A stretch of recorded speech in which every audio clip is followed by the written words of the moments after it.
লক্ষ্মীর ভাণ্ডার নিয়ে দুর্দান্ত ঘোষণা রাজ্য সরকারের। বিরাট সুযোগ রাজ্যের মহিলাদের সামনে।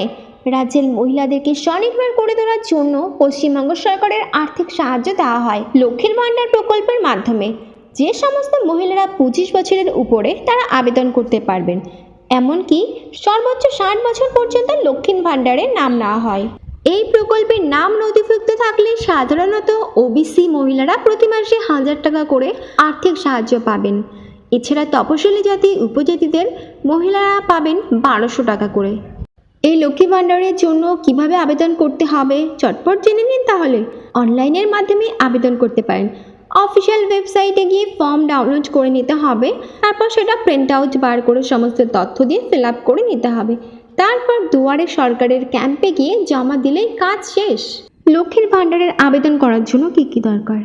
স্বাস্থ্যসাথী কার্ড, আধার কার্ড, জাতিগত শংসাপত্র, এসসি ও এসটিদের জন্য পাসপোর্ট সাইজ ফটো, ব্যাংকের পাসবই, মোবাইল নাম্বার, আয়ের সংখ্যাপত্র, ঠিকানা প্রমাণপত্র।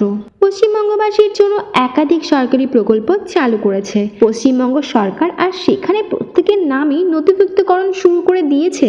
আর এই নাম নথিভুক্তকরণের জন্য দুয়ারে সরকার আয়োজন করে রাজ্য সরকার। তবে প্রতিবারের মতোই এই ক্যাম্পে লক্ষ্মী ভাণ্ডারের নাম সংযোজনের জন্য ভিড় উপচে পড়ে। ইতিমধ্যে অনেকে নতুন করে লক্ষ্মী ভাণ্ডার প্রকল্পের নাম তোলার জন্য অপেক্ষায় রয়েছেন। তাদের জন্য কিন্তু এটা দারুণ সুযোগ। কবে বসবে দুয়ারে সরকারের ক্যাম্প? জুলাই মাসে দুয়ারে সরকারের ক্যাম্প বসতে চলেছে। এখনো অফিসিয়ালভাবে যদিও কোনো ঘোষণা করা হয়নি, তবে যারা নতুন লক্ষ্মী ভাণ্ডার প্রকল্পের নাম নথিভুক্ত করতে চাইছেন তারা এই সময় গিয়ে ফর্ম ফিল আপ করে নিতে পারেন।